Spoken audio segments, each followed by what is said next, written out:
Assalamualaikum warahmatullahi wabarakatuh. Perkenalkan, saya Rani Rahmawati Sugiarto dengan NIM J0024106 dari kelompok B3. Kali ini saya akan memenuhi laporan anatomi blok 2.3 mengenai neuroendokrin dan juga indera khusus. Nah, pada laporan kali ini terdapat 7 pertanyaan yang harus kita selesaikan. Jadi, langsung saja pertanyaan pertama adalah jelaskan mengenai struktur pembentuk dari sirkulus wilis. Nah, sirkulus wilis itu sendiri atau arteriosum sirculus wilis itu merupakan vaskularisasi utama dari otak kita, yang dimana dia akan berfungsi untuk menjaga perfusi cerebral dengan menyediakan jalur alternatif aliran darah apabila terdapat suatu oklusi di suatu arteri besar di otak kita. Nah, arteriosum sirculus wilis itu sendiri pada dasarnya dia disusun oleh 3 struktur. Yang pertama ada arteri cerebri anterior, dan yang kedua ada arteri cerebri medial dan juga arteri cerebri posterior. Arteri cerebri anterior dan juga medial itu dia merupakan percabangan dari arteri carotis interna. Sedangkan si posterior dia nanti akan berasal dari arteri vertebralis yang akan bersatu menjadi arteri basilaris. Nah, baru arteri basilaris akan bercabang menjadi arteri cerebri posterior.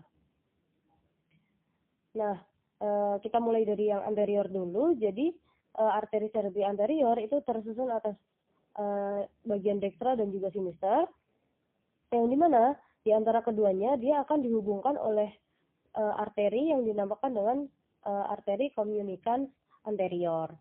Lalu kita turun, kita akan menemui arteri cerebri medial, di mana arteri cerebri medial nanti dia juga akan terhubung ke arteri cerebri posterior yang akan dihubungkan oleh arteri komunikan posterior. Selanjutnya, nomor 2, kita harus jelaskan perbedaan traktus kortikospinalis dan juga traktus spinothalamikus. Nah, traktus kortikospinalis atau traktus piramidalis itu merupakan suatu jaras yang akan membentang dari korteks hingga ke spinalis. Sedangkan traktus spinothalamikus itu dia akan sebuah jaras yang akan membentang dari spino atau spine, yaitu medula spinalis ke thalamikus atau thalamus. Nah, jadi perbedaannya apa sih? Kortikospinalis sendiri dia merupakan jaras descendens, sedangkan spinothalamikus itu dia adalah jaras ascendens. Nah, traktus kortikospinalis itu dia berfungsi untuk mengontrol gerakan motorik volunter atau secara sadar, sedangkan spinothalamikus itu nanti dia jaras sensorik yang akan menghantarkan sensasi nyeri, suhu, maupun sentuhan kasar. Kortikospinalis sendiri nanti dia akan berawal dari korteks motorik di area Brodmann 4 dan 6, sedangkan dan akan menjaras hingga ke neuron motorik bawah di kornu anterior medula spinalis. Nanti dia akan berada di bagian sini. Kortikospinalis. Lalu kortikospinalis ini sendiri nantinya 85-90% itu dia akan mengalami penyilangan untuk menuju ke targetnya masing-masing, dan dia akan menyilang di decussatio pyramidum. Yang dimana traktus kortikospinalis setelah dia mengalami penyimpangan itu nanti akan disebut dengan traktus kortikospinalis lateral. Lalu yang sisanya kemana? Jadi sisanya sekitar 10-15% itu dia akan tetap berada pada tempatnya, dalam artian tidak menyilang. Yang dimana nanti juga akan disebut dengan traktus kortikospinalis anterior. Nah, yang anterior tadi dia nanti akan mengalami penyimpangan tetapi di segmen targetnya. Jadi sebelum dia mencapai segmen target, dia tidak akan menyilang. corticospinalis sendiri itu dia akan terletak di bagian lateralis, dia akan terletak pada tractus corticospinalis lateralis atau di bagian posterolateral, sedangkan yang bagian sini, sedangkan yang bagian anterior itu nanti akan berada di tractus corticospinalis bagian anterior yang berada di dekat fisura anterior. Di bagian sini. Nah, untuk tractus spinothalamicus sendiri itu dia akan membentang dari dorsal horn medulla spinalis atau di bagian cornu posterior dan akan sampai ke talamus, yang dimana setelah dari talamus dia akan diproyeksikan ke dalam korteks somatosensorik. Apakah tractus spinothalamicus ini juga akan menyilang? Jadi si tractus spinothalamicus itu mohon maaf, dia akan menyilang di bagian commissura alba anterior di dalam 1-2 segmen setelah masuk ke dalam medulla spinalis. Nah, si tractus spinothalamicus itu sendiri dia akan terletak di bagian anterolateral atau bagian depan dan samping lateral dari medulla spinalis. Nah, ini untuk tractus corticospinalis. Jadi setelah dari korteks, dia akan menyilang di bagian decussatio pyramidum. Sedangkan si anterior nanti dia baru akan menyilang saat sudah mencapai ke segmen targetnya untuk menuju ke motor end plate atau lower motorik. Nah, untuk tractus corticospinalis yang lateral nanti dia akan terletak di bagian sini, sedangkan di bagian dia lebih ke posterolateral, sedangkan yang anterior corticospinal itu dia akan terletak di dekat fisura anterior. Oke. Lalu ini untuk tractus spinothalamicus. Di tractus spinothalamicus itu dia baru akan menyilang saat setelah 1-2 segmen dia memasuki si medulla spinalis.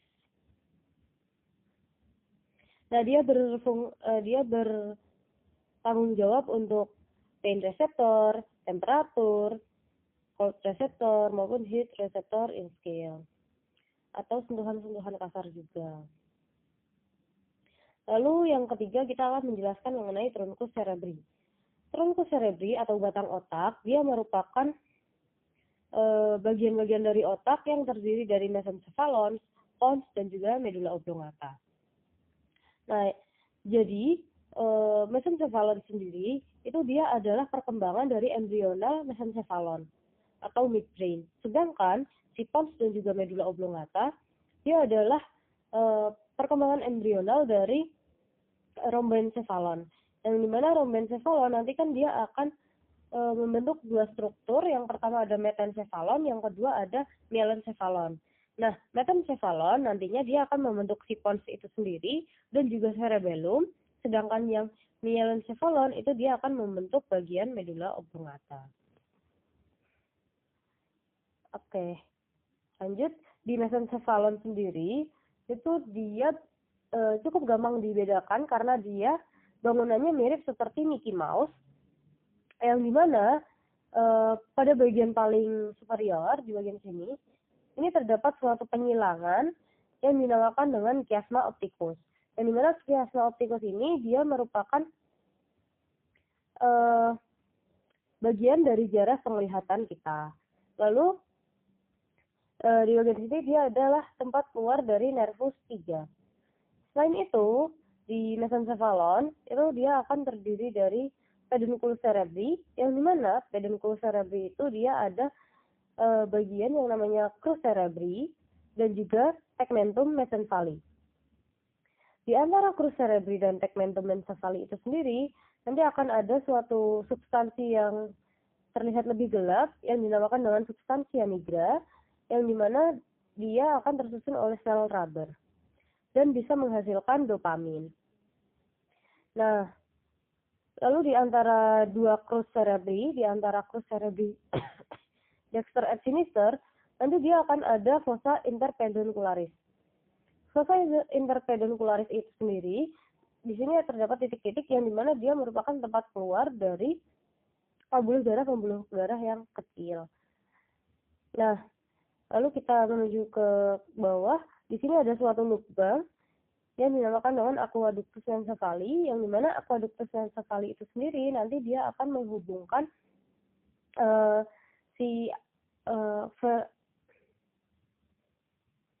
dia akan menjadi tempat keluarnya LCS.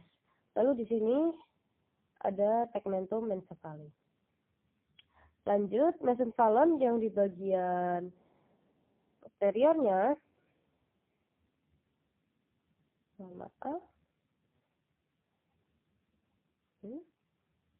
nah, di bagian posterolateralnya, di sini kita bisa mengidentifikasi beberapa struktur.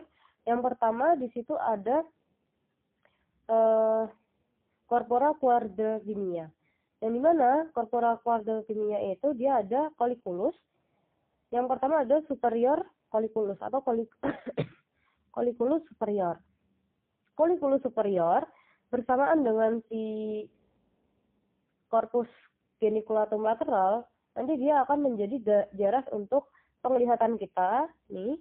Jadi dari colliculus superior bersama dengan corpus geniculatum lateral, nanti dia akan menjadi jaras bagi penglihatan kita. Nah, yang terus selanjutnya ada colliculus inferior.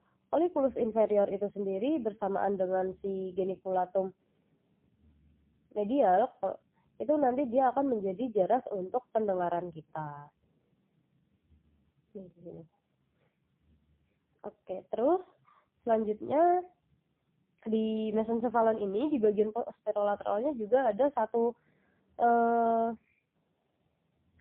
di sini ada satu-satunya nervus cranial yang berasal dari bagian posterior, yaitu dari nervus 4 atau nervus trochlearis. Di sini juga terdapat glandula pineal, yang dimana glandula pineal itu nanti dia akan bisa menghasilkan melatonin yang berfungsi untuk mengatur siklus sikardian kita. Lanjut, kita akan memasuki pons. Nah, di pons itu sendiri, itu nanti dia akan ada, dia akan berbentuk seperti bintang laut yang terbalik. Pons di bagian anterior itu dia akan menjadi tempat keluarnya beberapa nervus, yaitu nervus 5, 6, 7, dan juga nervus 8. Di bagian medial dari pons anterior, itu nanti akan terdapat suatu cekungan kecil yang dinamakan dengan sulcus basilaris pontis. Sulcus basilaris pontis itu nanti dia akan dilewati oleh arteri basilaris pontis. Di sini juga ada sulcus bulbus pontinus, dan nantinya dia akan membentuk sudut bersama dengan medulla oblongata menjadi angulus pontocerebralis. Nah, untuk bagian belakang sendiri, nanti dia akan ada sulcus limitan, lalu ada stria medullaris, dan juga ada di bagian tengah, di sini terdapat sulcus medialis. Selanjutnya kita akan membahas mengenai medulla oblongata. Medulla oblongata itu nanti dia akan dibagi menjadi dua pas juga. Di bagian anterior itu dia paling lateral akan terdapat yang namanya struktur yang bernama oliva. Oliva sendiri dia adalah suatu penonjolan akibat kerusakan dari truncus olivaris. Yang dimana di situ akan bersinggungan dengan struktur di medialnya yang dinamakan dengan piramis. Nah, di antara keduanya nanti akan membentuk suatu sulcus yang dinamakan dengan sulcus ventrolateral. Lalu di sini ada piramis. Piramis sendiri itu dia adalah suatu penonjolan akibat adanya pendesakan dari si truncus piramidis tadi. Nah, di antara kedua truncus piramidis ini nanti dia akan terdapat suatu fissura yang dinamakan dengan fissura mediana anterior. Lalu di bagian paling distalnya nanti dia terdapat suatu penyilangan dari trunkus cerebrospinalis tadi yang dinamakan dengan decussatio pyramidum. Nah, untuk di bagian belakang nanti di situ akan ada tuberculum cuneatum dan juga tuberculum gracilis. Nah, tuberculum gracilis itu dia merupakan menonjolan dari trigonum nervi hipoglossi.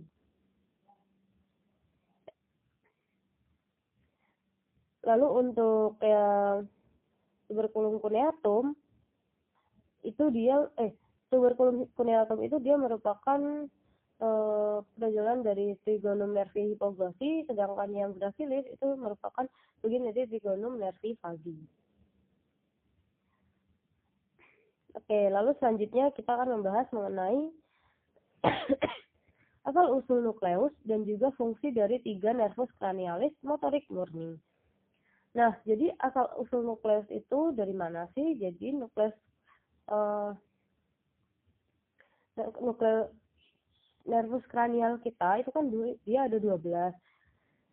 Nah, nervus 1 atau olfactorius dan juga nervus opticus itu dia berasal dari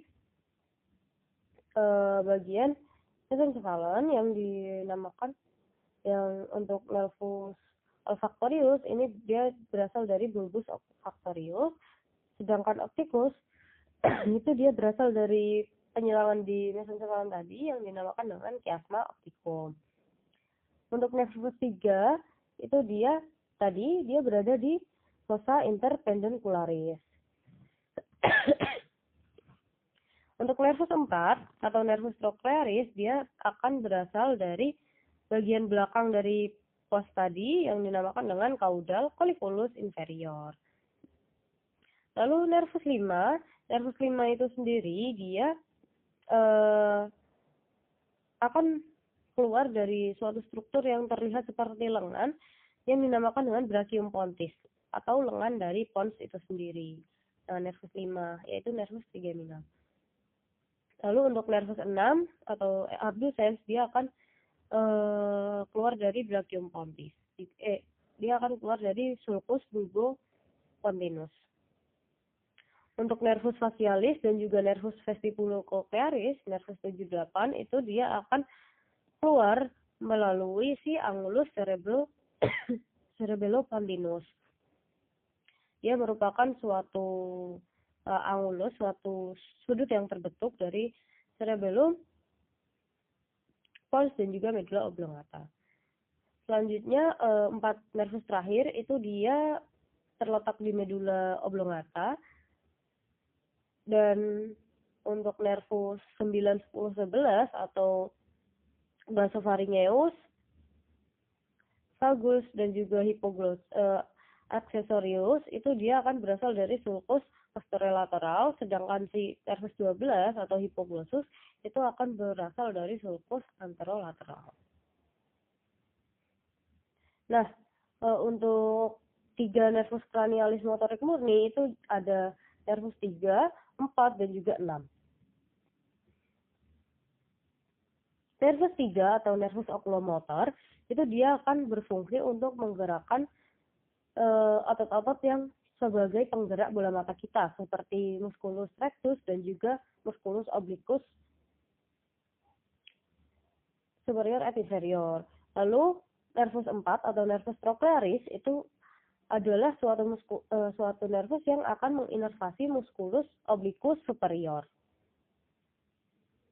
Sedangkan untuk nervus 6 atau abducens itu dia menginervasi musculus rectus lateralis. Jadi otot penggerak bola mata kita itu kan dia ada 6. Nah, semuanya itu dia akan diinervasi oleh nervus 3, nervus oculomotor, kecuali untuk obliquus superior dan juga rectus lateralis. Jadi tangan kita bisa seperti ini. Jadi di bagian rectus lateralis itu dia akan diinervasi oleh nervus 6, sedangkan obliquus superior, mohon maaf. Jadi obliquus superior kan di sini. Dia akan Ini 4, jadi dia akan diinervasi oleh nervus 4. Selanjutnya, kita harus menjelaskan mengenai lesi pada upper dan juga lower motor neuron. Nah,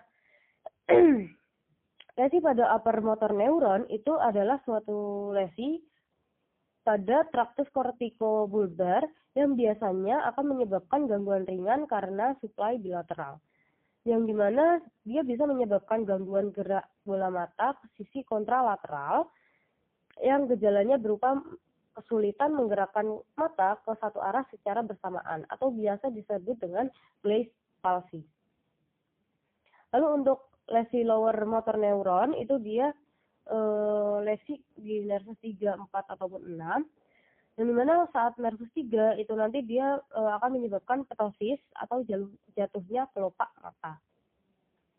Yang dimana bola mata akan deviasi ke bawah dan ke lateral. Pupil dia akan melebar dan mengalami diplopia. Untuk nervus 4, dia akan mengalami diplopia saat melihat ke bawah, sulit menuruni tangga, dan juga kepala akan selalu dimiringkan ke posisi yang sehat. Jadi saat kepala dimiringkan ke posisi kiri, berarti yang bermasalah adalah sebelah kanan. Lalu untuk nervus 6, saat terjadi adanya lesi di nervus 6, dia tidak bisa mengabduksi mata dan juga terjadi diplopia horizontal saat melihat ke samping. Yang dimana mata juga mengarah ke medial atau biasa disebut dengan strabismus konvergen. Selanjutnya kita akan menjelaskan mengenai Brodmann area. Brodmann area sendiri dia adalah pembagian di otak kita, di korteks otak kita yang terdiri atas 52 area. Nah, kita akan membahas mengenai beberapa area penting di area Brodmann. Yang pertama ada area 44 dan juga 45.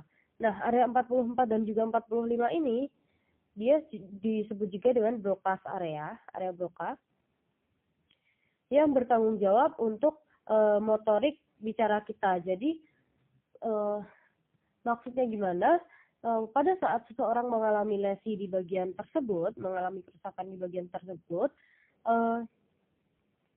orang itu akan kesulitan untuk menyusun kata dan juga berkata secara terbata-bata, namun dia bisa mengerti apa yang orang lain katakan, dia bisa memahami pembicaraan yang dilakukan oleh orang lain.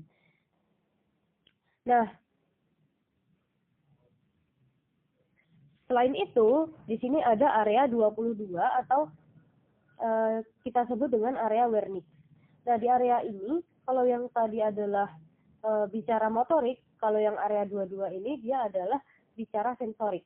Jadi seseorang itu dia bisa berbicara dengan lancar, bisa merangkai kata, namun dia tidak bisa mengerti maksud dari pembicaraan itu, entah yang dia keluarkan maupun yang dia terima dari orang lain. Selanjutnya kita punya area 17. Area 17 dia disebut oleh Kalkarina, yang dimana dia merupakan jarak visual primer. Untuk jarak visual sekundernya itu ada di area 18 dan juga 19. Lalu area 4 ini dia berada di gyrus preventralis yang dimana dia bertanggung jawab untuk area motorik utama, area motorik primer, sedangkan di 1, 2 dan juga 3, 1, 2 area ini itu merupakan area yang bertanggung jawab untuk sensorik. Selanjutnya, nah, kenapa sih saat terjadi oklusi di arteri cerebri media itu lebih sering menyebabkan kelumpuhan wajah dan lengan dibandingkan dengan tungkai? Nah, ini ada hubungannya dengan sirkulus yang kita bahas di depan tadi, yaitu arteriosum circulus divisi dan homunculus. Nah, jadi saat terjadi oklusi di arteri cerebri media di bagian sini, itu nanti dia akan menyebabkan kelumpuhan di bagian wajah dan lengan. Kenapa? Karena saat kita melihat homunculus di sini, nah di homunculus di bagian motoriknya, di wajah dan juga lengan, itu dia lebih dominan berada di bagian lateral dari hemisferium cerebri. Sedangkan tungkai itu dia berada lebih ke bagian medial dari hemisferium cerebri. Nah, berarti arteri cerebri media atau ACM, perlu kita ketahui bahwa ACM itu dia merupakan arteri yang memvaskularisasi bagian lateral dari hemisferium yang bagian lateral. Nah, pada saat di situ terjadi oklusi atau penyumbatan, maka otomatis bagian lateral dari hemisferium kita akan terdampak.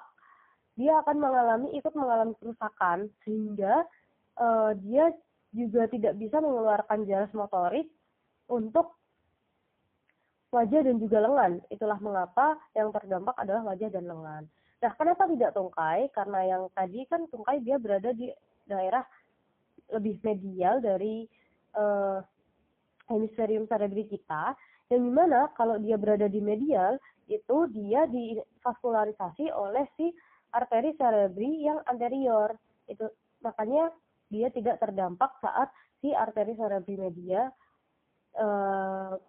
terjadi oklusi seperti itu. Nah, lalu bagaimana mekanisme kompensasi vaskular yang terjadi jika terdapat oklusi pada arteri karotis interna kiri? Oke, jadi arteri karotis interna kiri itu dia akan menyuplai otak kita melalui arteri cerebri anterior dan juga medial di sini kan. Nah, ini dari arteri karotis interna. Nah, yang bagian kiri saat kita mengalami oklusi di bagian sini, otomatis ini akan tersumbat. Sehingga untuk di bagian anterior dan juga medial, kita tidak dapat vaskularisasi kan. Nah, inilah fungsi dari arteri communicans tadi. Nah, si arteri communicans nanti bisa membantu arteri-arteri yang mengalami oklusi. Oklusi sendiri itu kan nanti dia akan menyebabkan berkurangnya aliran darah ke sisi kiri otak. Nah, jadi agar tidak mengalami stroke iskemik yang secara mendadak, makanya itu terbentuklah adanya arteri communicans. Jalur kompensasinya gimana? Jadi ada dua. Yang pertama bisa dari dexter ke sinister. Jadi bisa dari arteri karotis interna yang bagian dexter sini, nanti dia akan menuju ke dalam arteri cerebri anterior, menuju ke sini, dan juga ada yang bercabang menuju melalui arteri communicans, lalu dia akan turun menuju ke bagian dan juga naik menuju ke bagian cerebri anterior yang bagian sinister. Kalau dari posterior ke anterior gimana? Jadi dari arteri vertebralis dia nanti akan memasuki arteri basilaris kan. Nah, dia akan ada yang menuju ke posterior, dexter ke sinister, maupun menuju ke bagian arteri communicans posterior, dexter ke sinister. Nah, yang bagian dexter ya dia akan mengalir seperti biasa. Nah, bagian sinister dia juga akan bisa memenuhi kebutuhan vaskularisasi untuk bagian si arteri cerebri media bagian sinister. Jadi bisa dari kanan ke kiri ataupun dari bawah ke atas gitu. Oke, sekian laporan anatomi blok 2.3 dari saya. Wassalamualaikum warahmatullahi wabarakatuh.